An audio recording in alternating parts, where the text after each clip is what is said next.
Oyita mu kusoomozebwa ng'obulidde okwogerako naye waakiri omutima gukakkane. Tofiira mu nju nga weebuuza n'akyogerako naani ng'ebizibu bikuyinze. Va mu banaagamba batya kubanga si bali mu mutima gwo. Bw'olifa toliddamu kukyogerako era tolifuna mukisa gukyogerako wabula okuleka abaana bo nga babonaabona. Yangwa tusale amagezi kati. Omukyala oba omwami, save a soul, taasa omwoyo ne Queen Mother. Naawe ali eyo ng'osobola okuyamba ku bantu bano tweyanzizza. Omutima bwe bulamu, amaka ly'eggwanga.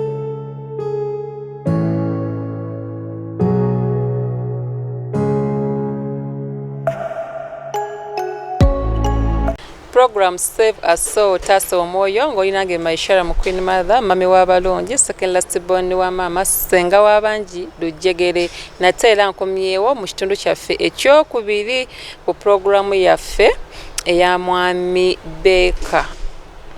Mwami Beka oweyuke omwami gwe tukulaga wiiki ewedde nga alaajana okumuwa akadde ke akamu n'ekitundu akataamuweebwa baganda be nga sente ezo zaali za tata waabwe omugenzi era ng'omugenzi bwe yafa abaana ne basalawo bagabane sente ezo wabula ye yakomplaininga nti ze tezaamutuukako. Katono nnyo okutangazaamu ku oyo ajja pate ey'okubiri ng'eyasooka tewagiraba naye oli waddembe okuddayokko okunyumirwa emboozi obulungi n'ogamba kandaye part 1 ate naye part 2 kyaggwerawa.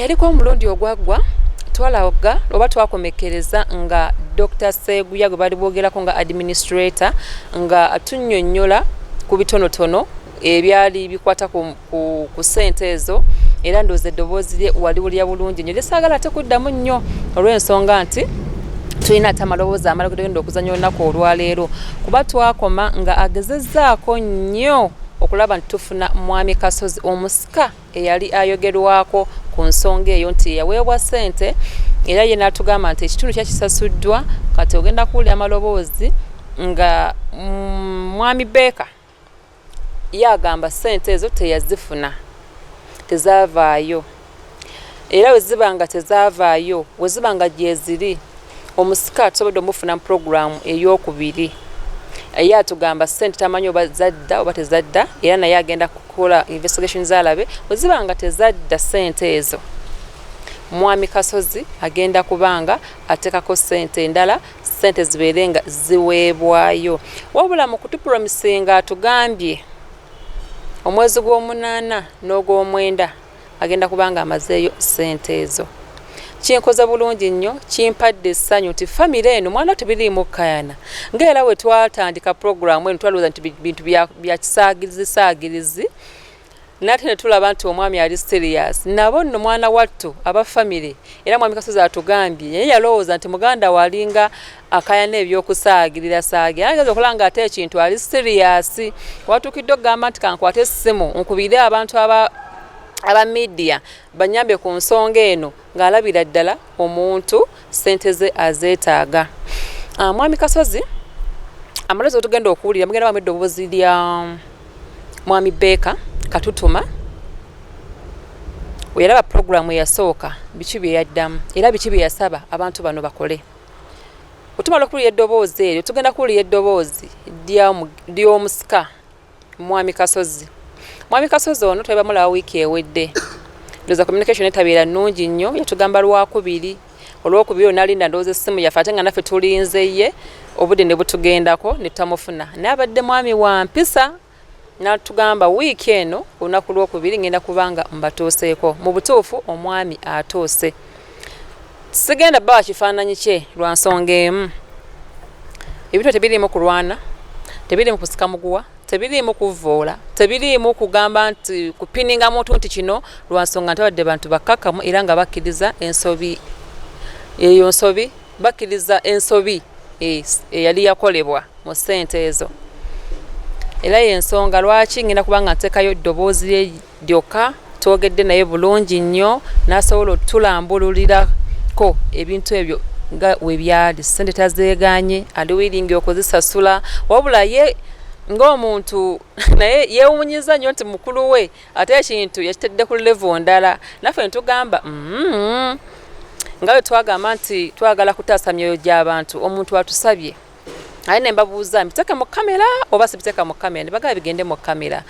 Kituyambako nti n'owaali eyo osobola okuyigamu oba osobola okuba n'obuzibu n'ogamba bwe mba njagala okuyambibwa kannoonye abantu bano abasevaso basobole okunnyambako nziguse ensonga yange oba okuyamba n'omulala ali eyo alaba okuba nti afuna obwenkanya. Kyannyambye nnyo nno famire nno okukkiriza nti ebintu bino bigende mu mawulire era nga amaloboozi ago nga bwogenda okuba nga ogawulira naawe osobola okuba nga wejjiramu ddala abantu bano tebalina nnyo kintu kiri awo kyamaanyi nti waliwo olutalo olw'amaanyi ojja leeta ssente zange sijja zireeta bantu bonna bakakamu bale nnyo nnyabo byonna mbiwulidde badde wano ne mpulira oyo omwami dokita kyayogerako lwaki tasigala ku kyange kyenjogedde n'agamba ekyoli kyalabanga ekirimu amakulu nti nateesa naye yansanga wanteesa naye ate agamba nti nga fe maama waffe yafadda.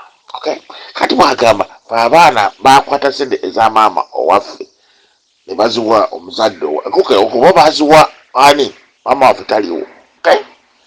Fine. Kakati bwe bakwata sente bo ne baziwa kati ye agamba kati ayinawo agamba nti nze neteesa netuteesa ffe ng'abaana b'endeemu nti tukole project. Njagala bandeetereyo omwana eyali ku kuteesa kwaffe kubanga bwe muteesa abaana ab'endeemu tusigalawo abaana bana. Kati njagala abaana abo abana kubanga asembayo tetukolagana oyo ye tetwogera tetulabagana tetukola ki tulina emberanye. Njagala omuwala aliwo oyo omuwala alina essomero anjagala omuwala aveeyo ayogere nti yaliwo mu lukiiko lwange n'omulenzi n'omusika nga nteesa naye nti nzimba ennyumba kubanga oyo dokita alumiriza agamba nti twateesa ffenna abaana tetuzimba ennyumba. Kati yabo what I would like to ask, let them tell, because I reached on asking the paper yazinyima kitazirina njagala wanali mbyogera njagala okay ekyo kyembadde mbuuza ebbanka lye basasuliramu ssente ebbanka ebyo nanana emyaka egyo ngameka. I was not aware. Can you imagine? Nzize kutegeera recently in 2022 nya ebbanga lya mwaka oba ebiri nga ntegedde oba ebiri emyaka ebiri oba esatu nga ntegedde naye nga bazigaba dda ebinyumba byebagamba sibiriiko sibimanyi.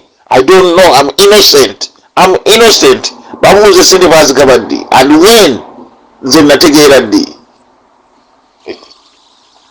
kibuuzo kiruka kibamala. I know waliwo kiri awo nze kyesaagala kubotola but I have something which I know, so I can't just believe that guy. They are backing him for nothing. Where since he was given EMYAKA, how long this has been? I think that I knew in 2020. It was 20 or 21, something like that. The question is,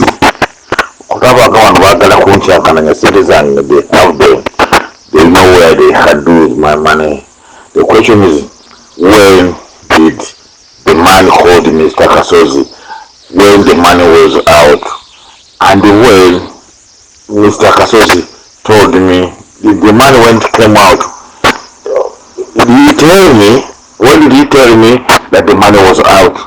Because when they made that they say that they decided on themselves, I was not there. After receiving the money, how long did it take Mr. Kasozi to tell me that the money is out? Let him talk as a man who is a trust person. If you want to be a trust man, let him talk, because for me, he never told me anything. I got this information from somewhere else.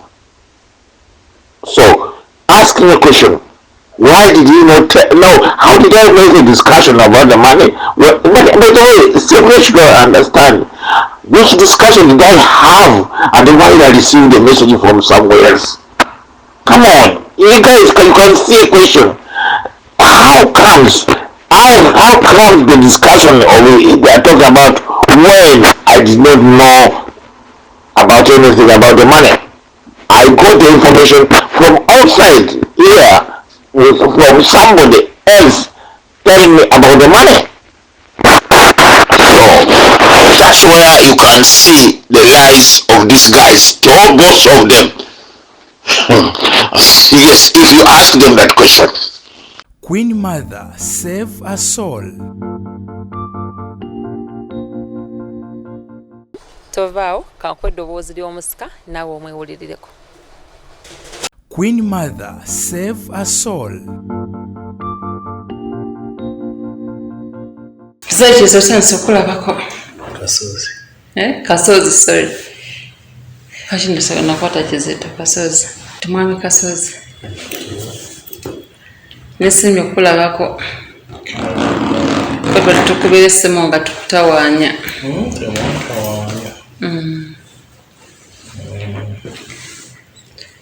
Naye Zamuganda kunkubira wiiki ewedde okuva ku Lwokubiri.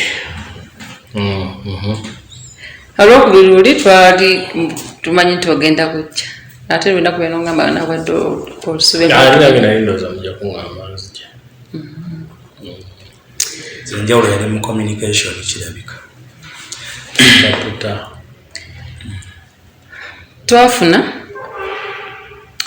essimu okuva ewa Mugandawe. Ndowooza wabiwuliddeko wabirabyeko ka twayogera ne Dr. Sebya. Era Mugandawe nga mwami Beka complaininga ku okufuna sente ze. Sente zaatafuna.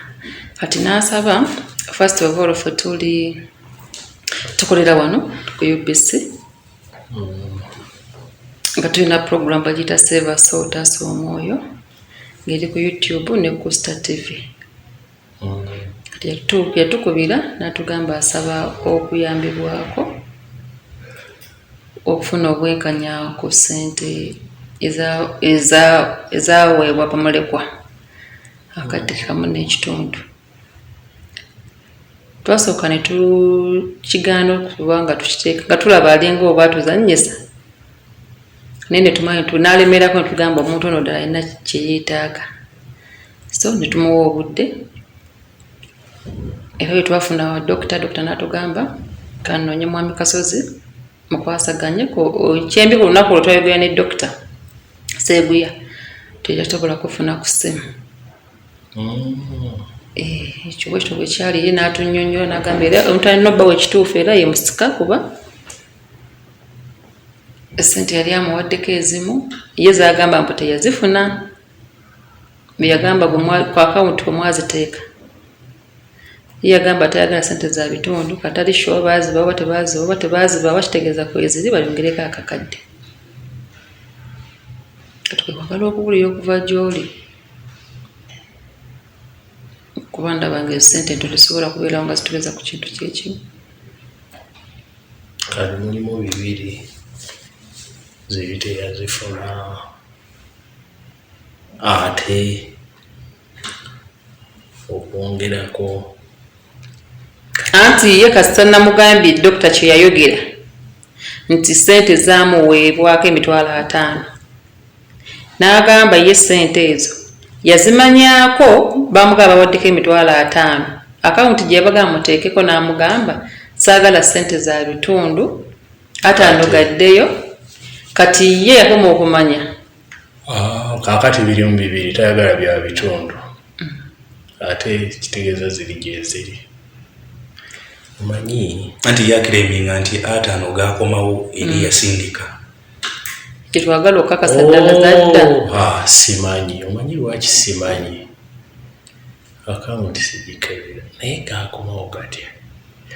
Kubanga it's not a reverse. Naye akawunti mba nina okukebera akawunti ate ndaba enti gye ziri. Sigikebera.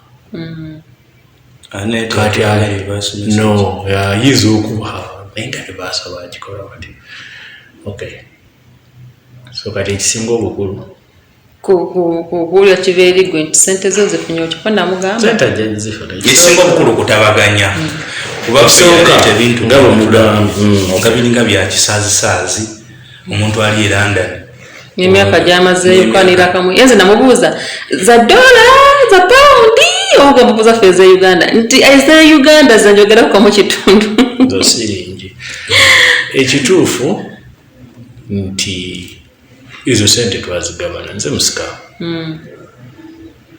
kati netukola arrangement netukola okugabana bwe tumala okugabana nenjogera naye oyo tuli abaana 6 mu maama wange tuli abaana 2 mu bana mutaata naye tuli abaana 6 mu maama wange kati oyo yasooka mu maama wange newaddawo eyafa nze nenzirawo newaddawo omuwala omulala newaddawo omuwala eyafa kati bwe twazifuna nenjogera naye bulunga nti omanyi wali ku kibanja kya maama waffe tuteekewo ennyumba eya famire ey'abalenzi kati abalenzi tuli 2 mu maama waffe bali abalala nemugaba bana abawala n'omu yafa tuzimbiwo akayumba nagamba tewali buzibu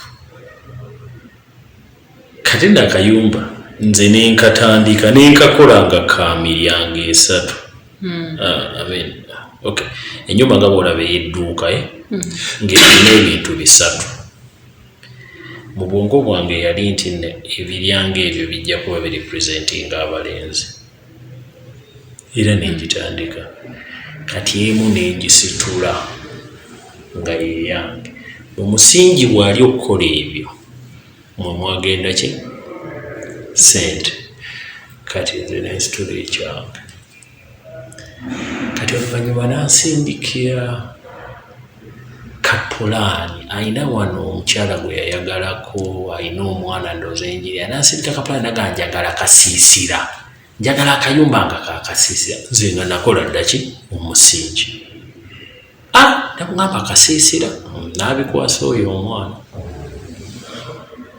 kati akasiisira tekateekinga ofu landi bweri tekateekinga ofu kati ndooza omwana waya mukyankalanyaki nabiva nebeerawo kakati bwe yamala nagamba kati nze mu nnyumba omusirimu ngamba toliimu nti ng'ate twakkiriziganya nti ngamba kale kakati gwe ngenda kuzaayo nkuweeki sente yasiramuka tuli bakatuliki naye ye yasiramuka kati mu covid ebintu bino twabikola mu covid mu Julaayi awo owa 2020 kati mu covid nagenda nenyingira mu projekiti y'embizi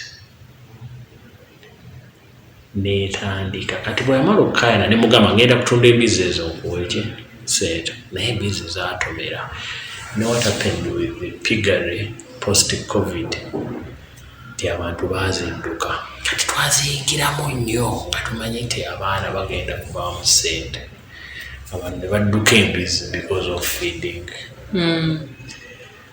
project nebeera nga tekola businzi ninze nange nga bwe mutandise nga ndowooza ali awakayana mukayanye nnyo kakati nagenda okuwulira nga agamba kakati bali ba administrator nze musika naye tactfully nagaana okubeera administrator kubanga obusika bwalimu obuzibu kati nze kyenava sibeera administrator naye nga nze nkola ebintu byonna administrator omu yali namwandu kati yafa mwanyinaze omulala administrator ali US oyo Dr. Sebuya administrator abeera atambula so I run the show for everything ebikwatagana ku family so kati nagenda okulya nga gana nti administrator bamulya sente oyo Dr. Sebuya nagamba nemugambe nze namugamba sente ngenda zimu kati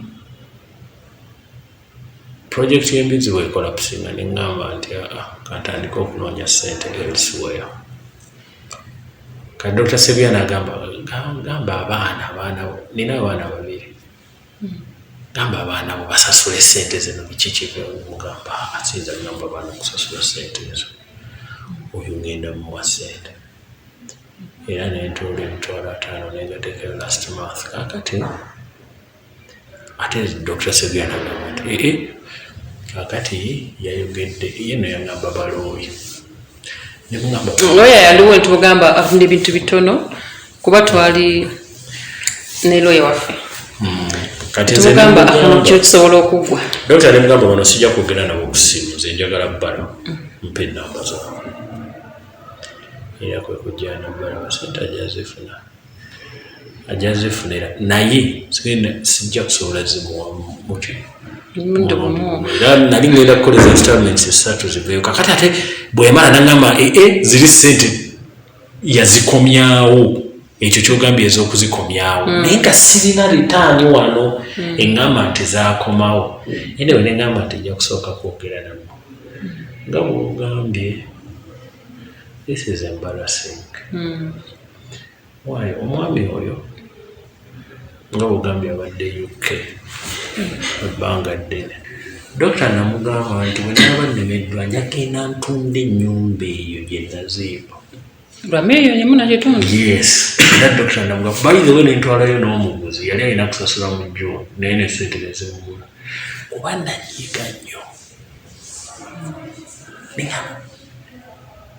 saazirya nti zaabwe weziri wali ennyumba gye ate mu mboozi ye ku nnyumba gy'ogerako ye mu mboozi ye agamba nti guwa mugamba nti kankuzimbiremu ennyumba ye takisalangawo okay which is okay and that's why nagamba amaze okutaaninga esente ejazimuwa kati nabo ngamba Dr. ennyumba eno ngenda gitunda nze mukusaba ennyumba 25 decimals adde ngamba ennyumba tesaana kutundibwa miliyoni emu na kitundu mwami Kasozi akaddagamu ne tukasobola kukubula fine tusobola obula mu kaseera kano nti z'amangu naye naga obadde ogambye nti oyinza obutazifuna lumu kuba nze bwe nayogera naye namugamba sente zino ziba nga tezizze mulundi gumu nga wozaagala zifuna mulundi gumu uffe nga wewatwesize tubeere wa bulungi ne looya waffe tugambe nti mwami Kasozi sente zafunyeeyo atuwe period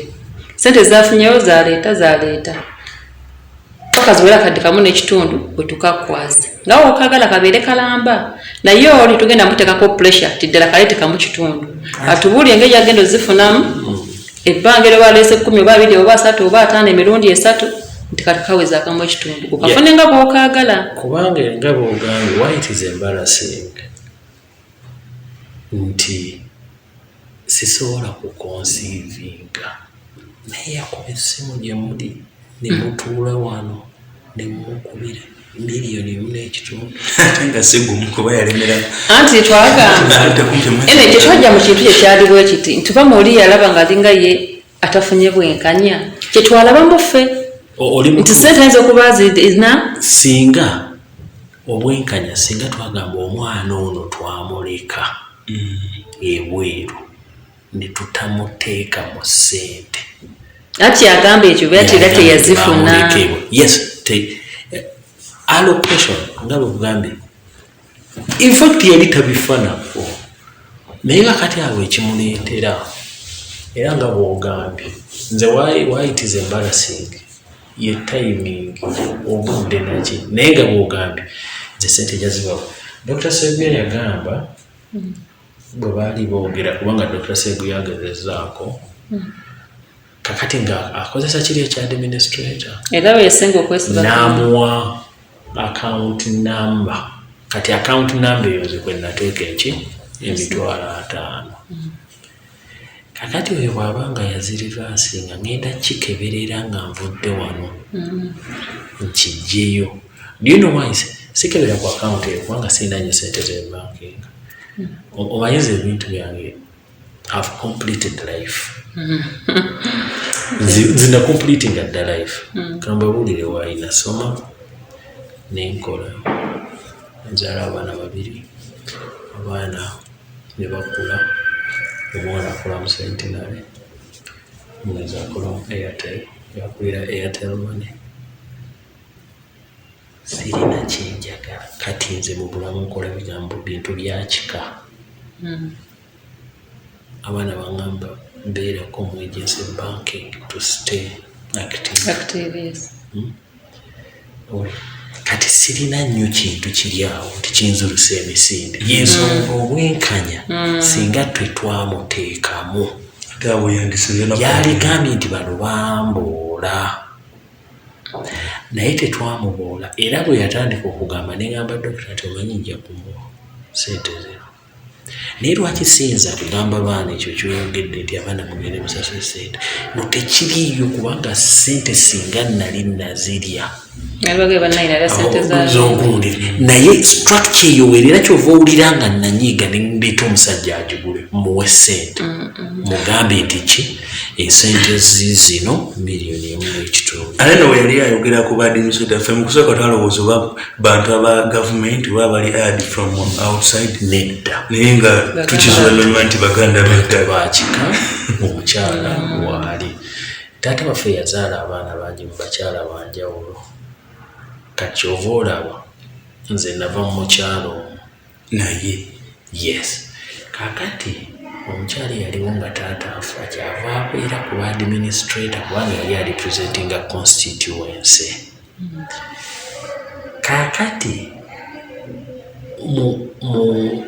omuwala ono gw'owulira yali nnyo close ku muzeeyi gwagamba nti yamugamba akumugamba ffe mu mbozi atugamba nti sisita wamwali mu America ye yamugamba nti owange ensimbi zo wazifunye anti era kyali clear kagamba yalinganga amubuuza ng'ateebyo byebabega tekyaliwo kintu kati oyo omuwala singa yali mulenzi ndowooza muzeeyi yali mufudde omusika naye yali muwala nga bali nnyo close nze saalina close ku taata waffe kubanga taata waffe yadivorce na maama waffe mubi nnyo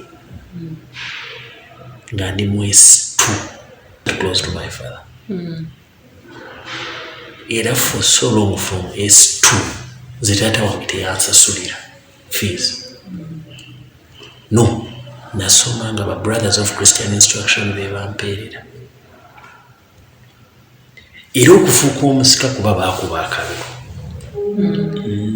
teyakola kiraamu so kyova olaba tuleeta abo bakiba admin ne tuleeta ebyo tugezeeko okukola balancing kati omusajja ow'omu administrator's office yali aŋŋamba olina okubeera administrator ng'omusika nemugamba sijja kubanga ng'andaba eri constituency eya Namwandu yaliyo kati ne bamaama bano abalala ate nga saagala babeere bataano gw'obaze emirundi 2 okitegedde bulungi nga ŋŋenda kuva muki mu mukyalo omu so nembaleka kubanga tewaliwo nakintu yes kyekiri kyenkugambye nti sikyalina ambition yonna bwe ntunuulira abantu kati esente ngenda ze muamadamu bino byagambyettaka nti yakolezaako mwayagala kuzimbawo ku kayumba naye nga ye ndowooza nga temukagasse naye nga yagazimba ennyumba eye kuba tugamba yagala teekako amaka ge awo true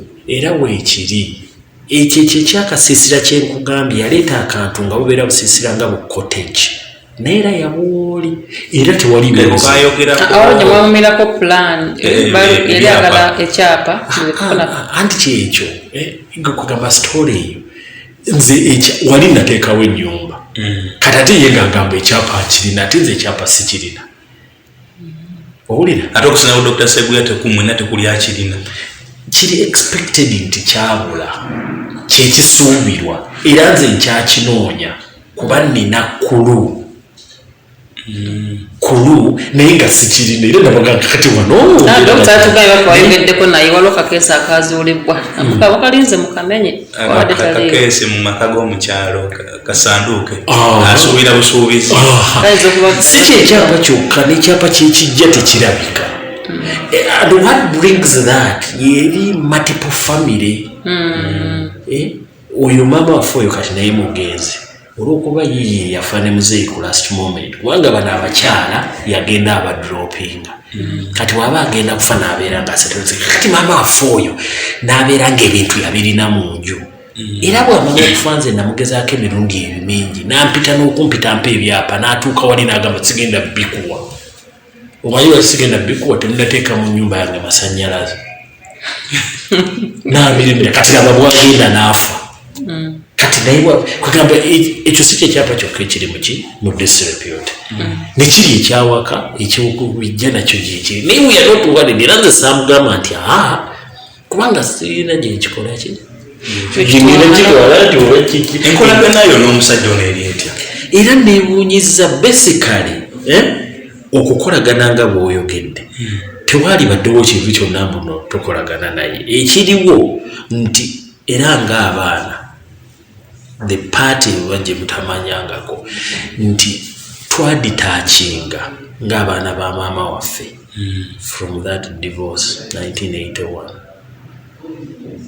kati ye emirundi gyonna abadde abeera bweru Sudan biki kati eventually nasetolinga mu UK kakati naalokakiri tumira nnyo strong attachment no kagamba nti egyoyita strong nti buli kaseera buli kimu tubeera tukyogeraganya nidda ninga tuli baana baani bamamu ate ne nyinza okugamba nti ne life direction kati nja kukulaga wali yasobola okubeera n'abakyala abangi kakati ate nze sibeera n'abakyala wali yasobola okunywa omwenge kati nze sibeera wali yasobola okukkiriza n'abeera omusiraamu nze sobola kuva mu bukatoliki kati life thinking eri diverse ekyokamu yawukana ebintu byalabanga bikola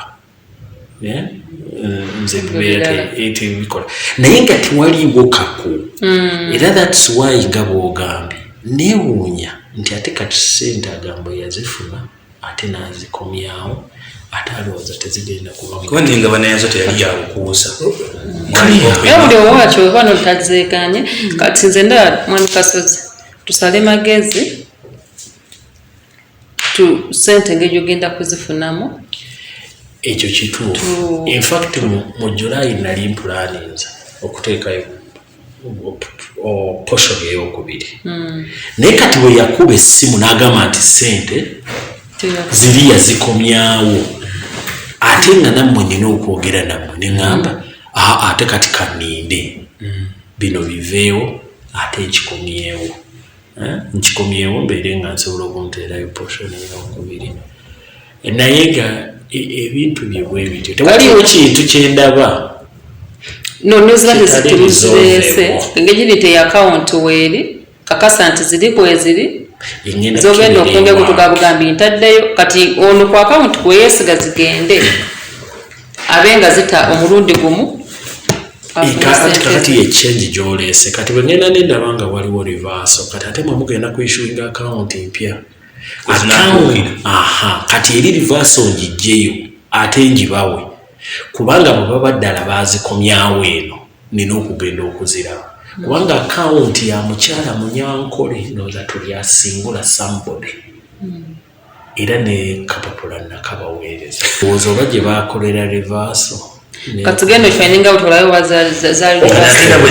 era bwe kibanga tugenda mubuuza ddala bazogere ku akawunti eyo oba olina gy'okyusamu kubanga ekiri kiriya nga bw'ogambye in fact mwe mbasaagala namugende mu bingi wano twogerera eddakiika kati nga 3 number 1 mwandabye number 2 nkyali committed okumuddizaaki Sente ze number 3 zigenda kujja mu bitundu kaakati akawunti yammwe zituuleko bwe zinaatuulako mu bukamu zikoleki zimuwe enamba 4 kanende ndaba reverso bwebeerako nammwe ne mumpa akawunti nga ngikolerawo nangibaddiza eri nga zavaayo naye nga okusinza nze nga bwentegedde story teweetaaga na kutunda kubanga ate bwona otunda mu maaso ebijja gamba ate kakati watunda nnyingi ate era kyewatunda era watunda kyaffe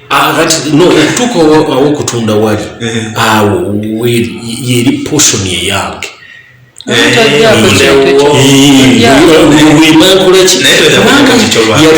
anti kyekugamba omanye ennaku zino nga bwe mbagamba ntera nentuula nentunuulira omusajja nga BMK nentunuulira aponye. Why do we really struggle? This guy with a lot of wealth at 9 o'clock he was dead completely. So why the bother? Why bino bitutawanyizaaki mbiruuza nnyo bintu bitutawanyizaaki kyekyo kyenkugamba nti kati ono kabeerewo kuba singa natuula waggulu ne mugamba nti nze sikumanyi neŋŋamba baddokita ate oyo kyekyowulira nti baddokita era nze nakola distribution nze nakola ne format gundi ya muzeeyi yonna yonna ezo sente zowulira zaali za pension era muzeeyi nga yakafa nze namanya nti sente gyeziri nze ng'omusika nengenda neteekako kavieti nengoba letters zatwalira emyaka 10 okufuna letters esente ne bazijjayo nenkola format nemagamba eno distribution ngenda kusika masannyalaze nga yingize mu kyalo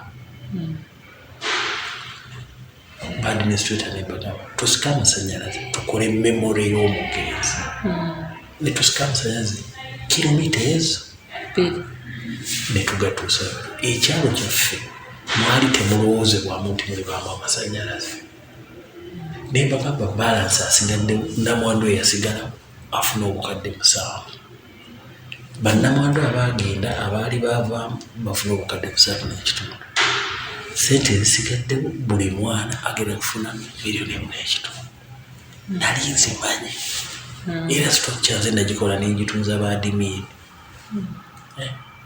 lwaki nalowooza neŋŋamba legacy is a power line and the power line is in the village.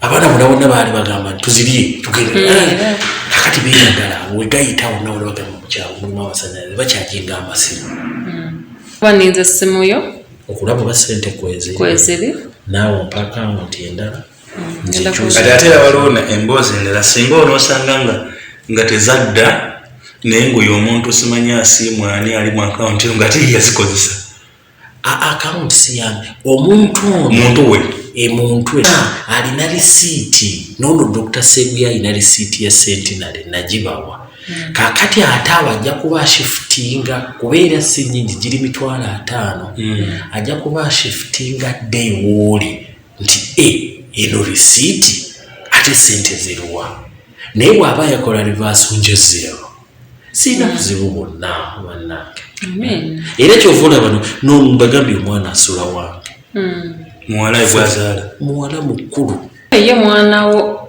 era sagala kano kakuletebo kali nti ndaba taata wono kati ate naye kakati bwogenda n'ogamba ate nokiza ku mwana aba nedda era tamanyi n'omwana tamanyi bino bemuli mutabimanyi mbu bemwali mugaba sente tiyakubiwadde kasimu no wali bwe twamala oliose n'okyogera tulina omukutu gwa famire bwe twamala okukola distribution buli omu ng'agenda afuna kuba twayita meeting ng'ali yukke era ne tulaga nti buli omu afunye miliyoni 1 n'ekitundu kati ekintu ekyo ne kigenda ku mukutu neyejjako yayomba n'abalala waliwo olumu bayomba bubi nnyo ne beevuma abaana boolina mwandu ne beevuma ne ejectinga I suspect olw'okuba ali bweru teyalaba kintu ekyo ng'amaze okwejectinga ku forum naye era nga bw'owulira ne dokita bwe yakugamba temwalimu nusu evaamu era yali mu kitundu yakkiriza buli omu yafuna singa mwalimu fraud era wajodoga nti ate ono yalina ntono oli yalina ki era yagaba maama bwe basukkulumyako abimanyi bulungi mu Uganda alambulako ku property zammwe agendako ku bijja agendako wa yes kakati yagenda ku bijja n'asangayo la trade nakiraba ate no ku mukutu nga bakyogera yakamala ng'omwaka gumu n'ekitundu n'agenda nasanga bitu n'agamba ayagalayo toyireti y'amazzi yetasobola kukozesa byalatri kati nawulidde ng'alina gwayogera naye nti akole ki toyireti y'amazzi eyo ku kijja naye lwaki nkuleetedde sitoole eyo nti yagenda ku kijja twadividinga emirimu gy'okukola kati ate ye yagamba nti agenda kukola toyireti nze saamufaako neŋŋamba akola ekyo wadde ate ffe mu kategole yaffe ey'abamaama tulina mulimu mulala nga nyumba ku tugenda tubidividinga mu nyumba nti abaana bono maama kakati bagenda kukola kiri abo kati ffe yali badde abeera mu group naye kati nawulidde era sakifolowinze wanga omwana yabadde agamba nti yagambye ayagala kuteekayo toyireti y'amazzi okusima oluzzi olw'amazzi agambye akiteekeyo so atambula n'agenda wali biki bwe biti there is no hustle kugamba nti gundi yagaana era singa nali nagaana kyekineewuunyisa singa kuba ate naalibadde natandika okuteekayo sente nga sinayogera namu nzi nali njogera na Dr. Segeni mugamba kati bwete bwengenda okukola so bannange kyekyo kati mwami Kasozi kati oba osuubira singa bino mukama asambye nga gyeziri osuubira period kyogamba nti sente zimbere nga kati ku endi ya August nyera kuteekayo emitwalo 5 ku akaunti yambo kati ziri tugenda zinoonya babiri gyeziri teziri kwendi ye September August ne September yes kiba kiwo kati mu muzimu bingi bisobola okubeera benchmark izinga kwewunyisa nti oba gwenga omuntu alinamu respect gyakuwa kati waba akyogerako takukulembeza administrator nedda nakiziga lwaki yakyusa ndowooza abantu bamugaa nti estate ba administrator be bagikola kakati ova olaba yakyusa n'abeera ng'ayogera n'abaani n'abaani kubanga we yali ayogera estate yali tayogera bintu byaki bya property kati ng'akiyita mu law nti alina kubuuza baani ba administrator era buku ekubanga bagenda bafuna nabo bayogera nange nembagamba twatandikira wano netudda wano ate bo tebetana kunywako abaali bakimanyi kyemwakola bino ebyaffe ebyotutekewo ennyumba ey'abalenzi bikibyeyo byali byaffe mu maama waffe kati ekyo yagamba tekiriiwo era bwe yagamba nti tekyaliwo era ze saamukayanya nagamba bugambye nti kale kukomyawo bukomyaki sente ate miliyoni emu n'ekitundu ezimba musingi era we yali kubanga era paati ziri tezizimbibwanga kusituka weziri naye kati site otunda zifune katulinde August September zigendeko neffe tukusaba n'enkolagana yammwe era esigalewo kyayagala ye kyayagala nze sikirinaako nze mbagambye maliriza ate ndi very satisfied wagenda nendaba abantu bafa ne baleka sente babadde n'obulamu babadde n'abaana n'owulira abaana bagundi baatanuka bakubaganye naye nze ndi wano Kasozi waba abaana bange 2 ne bakula mu Africa abaana bafa abaana 2 nze abantu kye basinga okunkuba mu family kuzaala abaana 2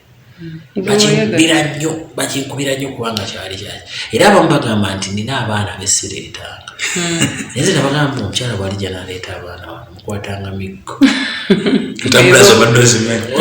onna tewaliwayinza kugamba nti ye naye kakati bwogenda n'olaba nogamba weebazaamu Katonda nogamba gyendi nansana mbeera nansana omukyala gyali akola nze nga bwe mundaba wano nze mbabuulira sigula ngoye sigula sasula mazzi sisasula masannyalaze kubanga ebintu bibiri omukyala yabiraniiga oli mu firi yes kati period eno era okuba nti ndi ku appointment eno ninamu okuziika naye omwezi guno gwonna mbadde nfunza okukasa 10 nendaba Women World Cup ebyo byebinsanyusa sirina kintu kinsika kakati ntandika okusikira miliyoni emu n'ekitundu because ffe nga ffe abase basolo ffe twakirabirawo ne mu mboozi y'engate efamily yamu okusinza engeri ennyonnyolamu nga tetulabamu nnyo interest y'amaanyi muntu okukwata akadde kamu na kitundu n'akamumma ate oso onyonnyola ku dokita agamba mbusebu ya dokita muganda wange gusimanyi yali mu Entebbe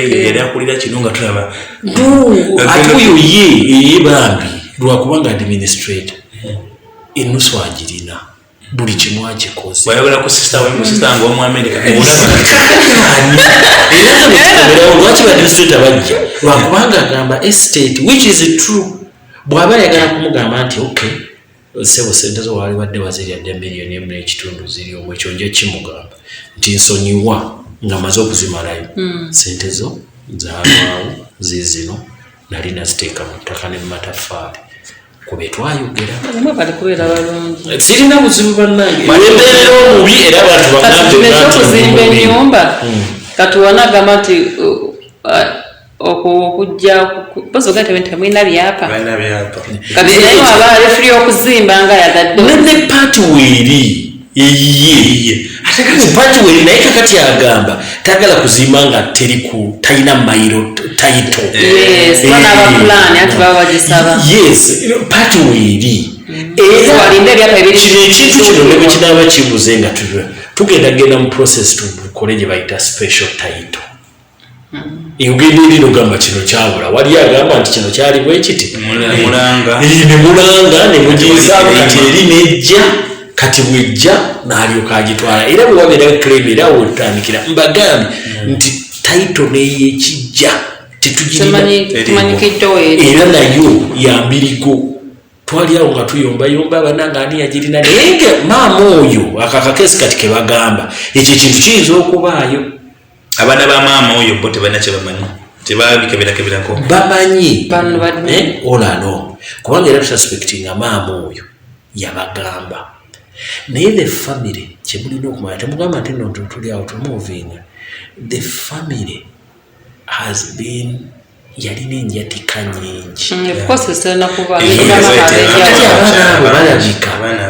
abaana balabika bamanyi ku bintu ebyo naye tebaagala kuga kuba ne maama waabwe yali akoze eki yali agaanye bingi ate nti maama waabwe yafiira mu bufumbo yaliwo yafuuma ejuzi myaka 2 egiwedde yali ligalemale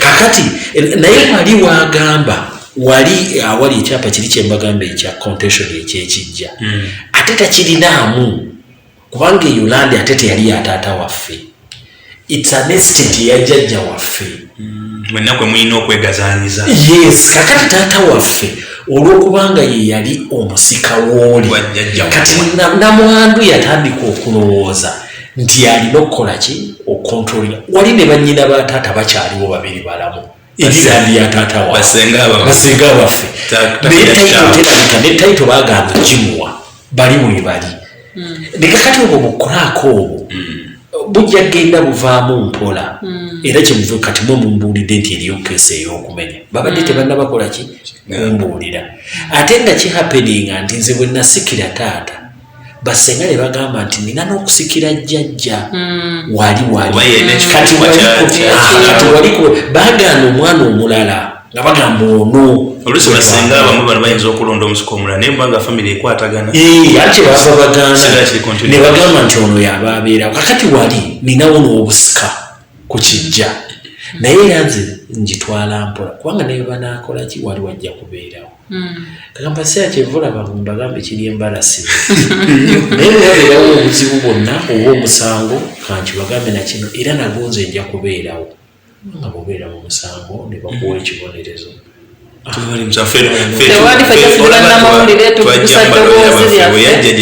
tugamba tulowooza baloya tuba instructinga ku kino kweno kwesisa okwogera obwogezi era loya bafa nga bino tobigenda mu bino sirina buzibu bannaye okubalaba wendi batongera okwogereza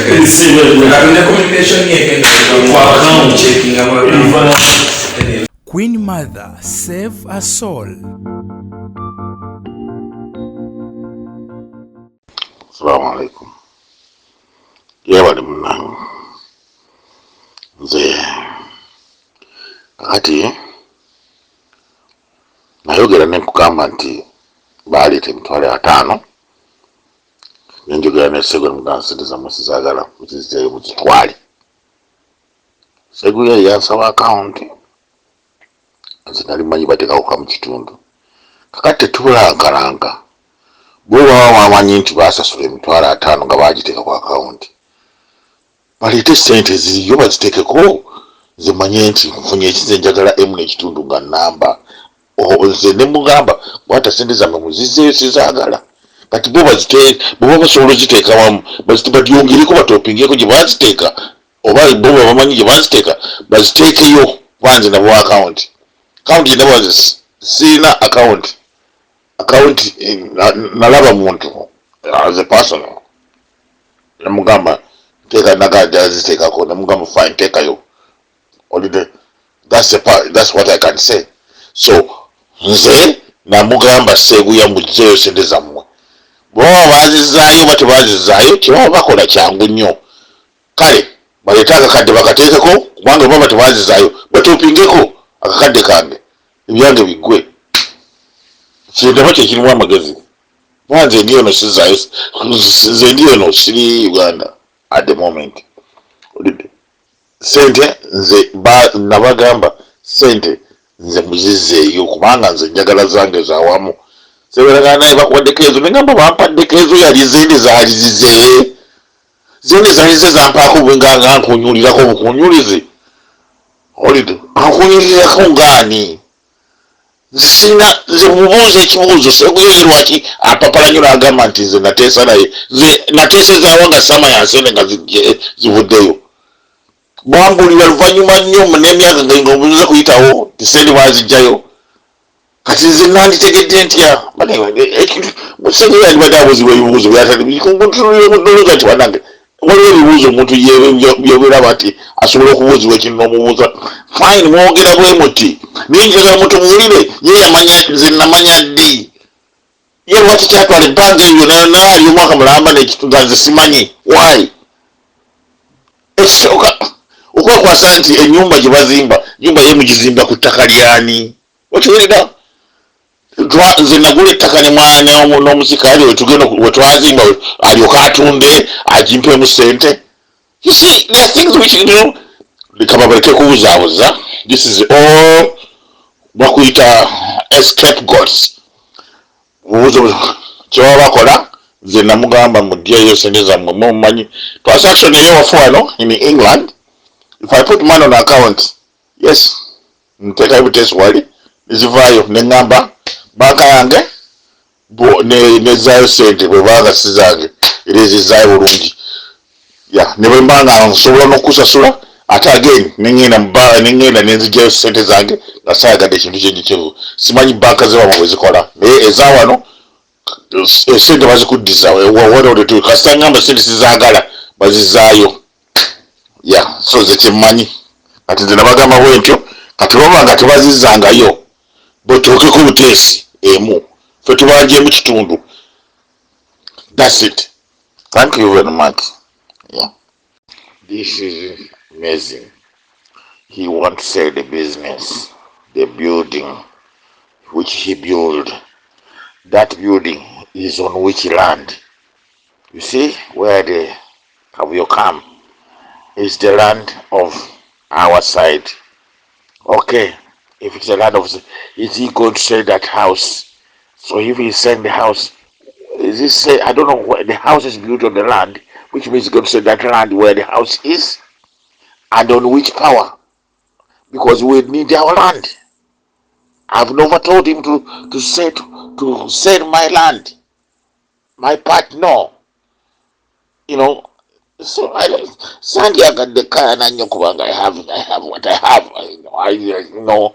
Naye kambajemu omutima ogw'omululu so bakirabe obuli ku musajja oyo bwanike wanga n'ensibi zange ddala zaalina zonna nzimanyi olidde yanzibazibadda sobola nze mmanyi byensirikidde bingi byensirikidde bingi byensirikidde bingi era bwe ntandi kubigamba kati zino kanziyo butono ate ayina ennene ezo sijja kuzikwatako era beewuunya okulaba nti miliyoni 8 oba whatever oba 2 oba 10 naye n'ogamba miliyoni eno entono gye njagala Wange ne manyidde mawe nabagamba babanje sente zange naziri endala zonna banziramu ne baŋŋamba ekyo tetuzimanyi tetumanyi enemu n'ekitundu netuzimba ye ennyumba baba bagizimba ku ttaka kitegeeza ly'ettaka ly'eggamba eryamuze kakati I don't see ozimba gotya katolina nakya kati ate kati ennyumba bwagitunda kitegeeza ettaka eryo waaba atunze. You know, look the way how confusion is. If he sell the house is the which land kati aba tatunze kibanja badange mutunulire ensonga bande nyala mutunulire zo nze waliwo ekinuma obwenkanya temuliiwo ennyumba yagizimba ku ttaka ki twagula poloti naye oba ku kibanja kya kitaffe kati bwagamba asooka atunda ennyumba gyayazimba amala ogitunda kagamba ate abagitunda ettaka talitundiremu batange buli omu banamuwuliriza ebintu bino bikulu nnyo oli omwana mukumpanya anze mmanyi yatunda n'ekibanja wava ewakya maama agala okuwuliza muvubuka oyo tulina embirala n'obutakkiriziganya zesikiriza naye ye bannange okuva 2011 sente bazifuna 2012 paka leero erenseewo emyaka emeka kasooka tebakwata sente ezo lwaki sente zange tebazimpa zikyazimba nyumba yakagadde kamu n'ekitundu kazibukako olw'omusingi yenzimba ntya ne nyumba naye awo ndi musajja mukulu nenyumba kati I can't even sisobola mugamba nti nteerako block twalayo sabiti tabudde kate ndi mulwadde mpulira bubi nnyo obulumi bunuma mpulidde obuzungu nga bunkutte sagala kuva mu sente zange nebenziwa ku nnyanja naye nga zivuddeyo zonna bulambalamba sente zebagamba nze nagamba sente zabe bazitwale nabagamba sente zabe bazitwale I don't like era omusika oyo ennyini administrator namugamba mutwale sente zammwe twayomba naye nagamba ebibyo mbivuddeko oyire nga mwana muto ate nga ye muto wange kati nze olw'okuba kale nze kambeera omuto naye nga sente zange bazimpadde nze namanya I know how to use my money because it belongs to me. Bo lwaki ezaabwe bagifuna lwaki baali bamwe they know where I was, they know where I live, they know everything. Bateesa bate mu ngeri yaabwe ebiteeso ebyabwe nze sibaamu. Lwaki when they make a decision, why not me? Any decision I've never been in. They have never even told me about any decision. They decide on themselves. Buli decision yonna, no way. I can't accept this. This is total robbery. This is robbing me. Lwaki bawuliriza ekyoli ekihanga tebakiwuliriza? This is the thing kyensinzirako. Why me? They should have had me. Sina time oyo mwana omulenzi yajjako n'essimu kunze nagamba nga njogera. He removed when I was trying to talk to him. Nagamba let me write. I can't write because it is too expressive. Been some of wongo bwange. I don't want nsumbu omutwe gwange. Nsumbiddwa nnyo. Sagala byansumbu ebitukawo. Ate ne mugamba mister you can't talk, let us talk. Kugamba waliwo time. Emugambira ne mugamba nga bamaze okuŋŋamba nti sente ze bwe yazimuwa. Kati bwe nakati weziba naga nti tontawanya naawe I will give it to you. Ningamba nensirikamu. Okay, I kept quiet. When I tried, he broke me. You're blocking her. So how do you say that this man is going to pay me? Yes, he's saying that when we got caught, Mamgano assassinated 10 pound or 3 pound. Fine. Hey, Zanga Jazimpa Zona. Administrator, administrator Mulimugwe, Ugaba Sente Bwenkanya, Sikugamba, twatesa ne gundi ne mutesa nga nze siriwo ekiteeso nandibadde mwendi bwe baali bateesa nandibadde nteesa si muntu mulala kunteeseza nobody nze mukulu waabwe. Among of them they are talking, I'm the elder now, so njogera ng'omukulu baleme kumbuzaabuza. I know yadde butono butya yadde bufaanana butya, yes I need it. Ngabe bazimpa nange nzifune. Kyenumizibwa ekinuma. Bwaki batesa. Batesa why they don't talk to me. They not watch ababo nabali ebodi. Bonna everybody abali ebodi. Amango me. I myself I only. I. Queen Mother, save a soul. Ndoza mukwano gwange naawe abantu bano obeewuliriddeko tewaliwo muntu ayogera nga abogoka teri yena busungu bungi nnyo poze yabadde abanja yabaddemu ne kali sente zange zaagala sente zange bazimpe nze bamboola bambi tebakuboola mwami Beka tebakuboola abaami bonna bakkakkamu bantu bakulu balina ebitsiba byabwe bakkakkamu era nkusaba n'obuwombeefu obadde olinako obusungu bw'obalinako bambi tobakyawa kuba balaze nti bali ready okukolera awamu bali ready okukkiriza by'oyagala ennyumba gy'oyagala okuzimba teri aganye egizimba nga wagamba nti baakuma ekyapa ebyekyapa byonna obiwulidde nti nabo tebalinamanya bituufu wa byapa ki gye biri kati kino kiri eri gwe munnange wange omulabi nawe kubanga ojajinga yes osobola okubanga omuntu omulabidde tomulabira nnyo mu njogera wabula ebikola ebiseera ebisinga byebisinga okubanga bituwa ekigenda mu maaso oba kyekituwa ekituufu.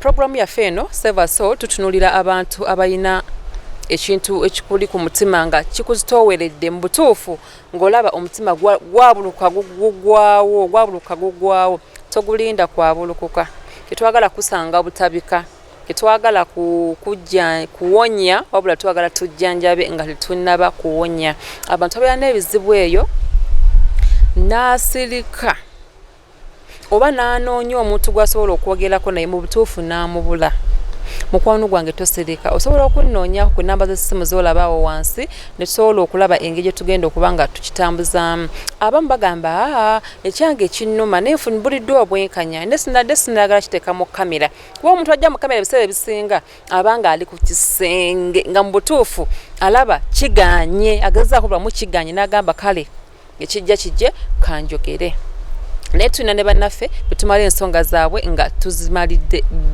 bali kuba ate ze nnyingi zetusinza okukolako okuba nti bigwera ebbali nga tebizze mu kamera kati n'olw'ensonga yonna wenna alina ekizibu osobola okujja tulabe engeri gisobola okuba nti nno tukuyambamu tetwagala kuleesa baana bo nga bakyali bato tetwagala kuleesa bantu okuba bakwetaaga nnyo no singa gwe bw'okirowooza.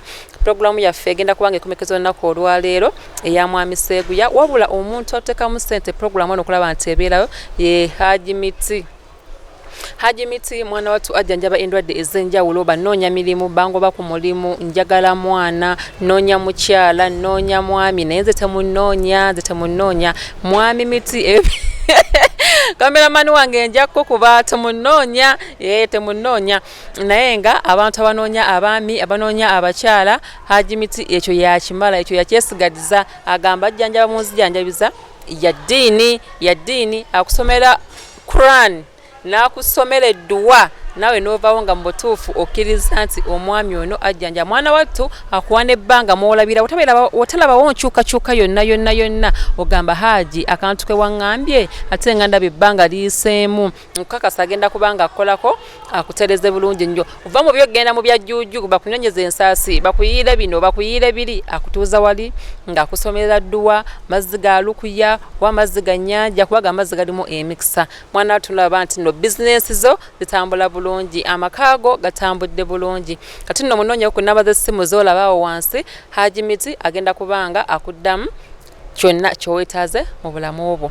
Programu yaffe ya Save a Soul taasa omwoyo bweti bwerabise olunaku olwaleero tugenda kubanga tusinkana wiiki ejja olunaku lwe lumu essaawa zezimu mbadde Maishara mu Queen Mother mami w'abalungi second last born wa maama mbaagala nnyo. Oyita mu kusoomoozebwa ng'obuliddewo okwogerako naye waakiri omutima gukakkane tofiira mu nju nga weebuuza n'akyogerako n'ani ng'ebizibu bikuyinze va mu banaagamba batya kubanga si ebali mu mutima gwo bw'olifa toliddamu kukyogerako era tolifuna mukisa gukyogerako wabula okuleka abaana bo nga babonaabona yangwa tusale amagezi kati omukyala oba omwami Save a Soul taasa omwoyo ne Queen Mother naawe ali eyo ng'osobola okuyamba ku bantu bano tweyanzizza omutima bwe bulamu amaka ly'eggwanga.